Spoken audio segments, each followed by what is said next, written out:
Séance un peu spéciale que la séance du mercredi 21 janvier, tout simplement parce qu'on était dans la foulée des incidents de la veille. Alors qu'est-ce qui s'est passé la veille? Eh bien, on est arrivé au fameux article 13 de la loi organique. Vous savez, cet article dont je vous ai parlé la semaine dernière, qui organise le droit d'amendement.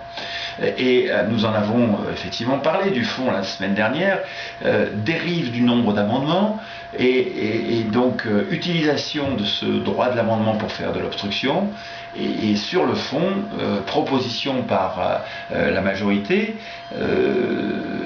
de répondre à ces pratiques d'obstruction par ce qu'on appelle le temps global. Qu'est-ce que c'est que le temps global? Sur chaque texte, le Parlement décidera d'allouer le nombre d'heures, de jours qu'il consacrera aux travaux sur un texte de loi dans l'hémicycle compte tenu de son importance.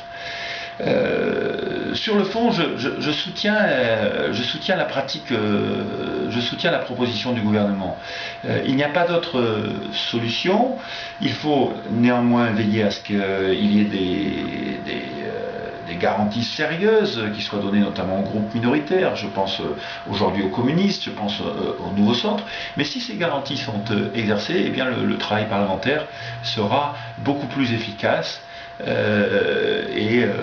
Nous pourrons rejoindre l'efficacité par exemple de nos collègues britanniques.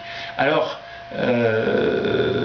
regardez l'échange que nous vous mettons en ligne entre Alain Bocquet et François Fillon. Alain Bocquet est le leader communiste à l'Assemblée nationale et François Fillon donc notre Premier ministre.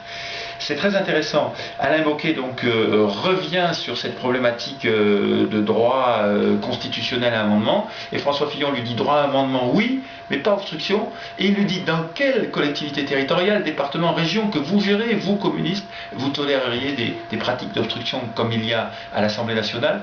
L'argument est juste, il fait mouche. Bonne lecture à vous tous.